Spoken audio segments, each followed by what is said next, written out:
My name is Erik Vanderlip, and I'm a health services researcher at the University of Washington, where I've been studying the blending of primary care services into community mental health settings. Part of my interest has been in assertive community treatment teams because they're just wonderful. And next to me is Dr. Maria DeVita. Hi, I'm Maria DeVita, and I'm an assistant professor in the Department of Psychiatry and Behavioral Sciences, along with Erik, at the University of Washington. And I've been working with Assertive Community Treatment, or ACT teams, since 1998, providing training and consultation and fidelity assessment to support the ongoing implementation and sustainability. A little bit about ACT, maybe. We'll start out there. ACT is a multidisciplinary team, an evidence-based practice focused on the needs of people with severe and persistent mental illness.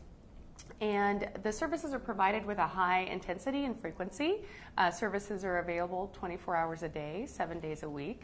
And most services are provided in the community to support their needs and also to promote generalization of skills acquisition and learning new skills.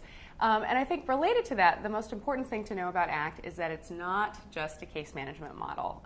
Often people think that it is, but really the focus is on teaching people to do for themselves and to learn those skills in the community. Anything else on that? You know, I think the interesting thing for me is when I got to the University of Washington a couple of years ago, I was already interested in assertive community treatment because when I think of the coolest, most avant-garde ways to deliver chronic disease management, chronic medical care to persons in the United States, I think of the medical home. Mm-hmm.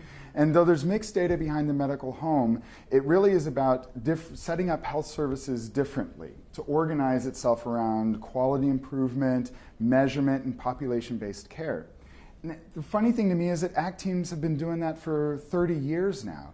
And so it was natural for us to get together and talk about assertive community treatment teams because they have so many similarities to medical homes. And our research has shown that. We've done some analyses looking at your fidelity measure, the TMACT, and how much overlap there is between that and the NCQA, the National Committee on Quality Assurance guidelines on what it is to be a medical home. And little to our surprise, if you're a high-functioning ACT team, if you score highly on the TMACT, you're basically a level 3 medical home, which is about the highest recognition you can get. The only difference is ACT teams don't provide medical care. Technically, but they do, and that's the other part of our research that's fascinating, is that ACT team psychiatrists and nurses and medical staff go to Herculean lengths to get their patients and clients enrolled in primary care services. But they go beyond that. They give them services. ACT team psychiatrists prescribe medications for them, albuterol and statins and blood pressure meds. And for myself, when I'm thinking about shortening the mortality gap, narrowing the mortality gap for those with serious and persistent mental illness, we need to bring the most avant-garde chronic disease management to that population. That is a medical home, and ACT teams look almost exactly like a medical home. So I think there's a real overlap with all this stuff and a real opportunity for us to think more broadly about ACT teams and how we can make them better for the clients they're serving. Agreed. Yeah, it's really about promoting sustainability and living a longer life and living a happy life in the community. Yeah, exactly.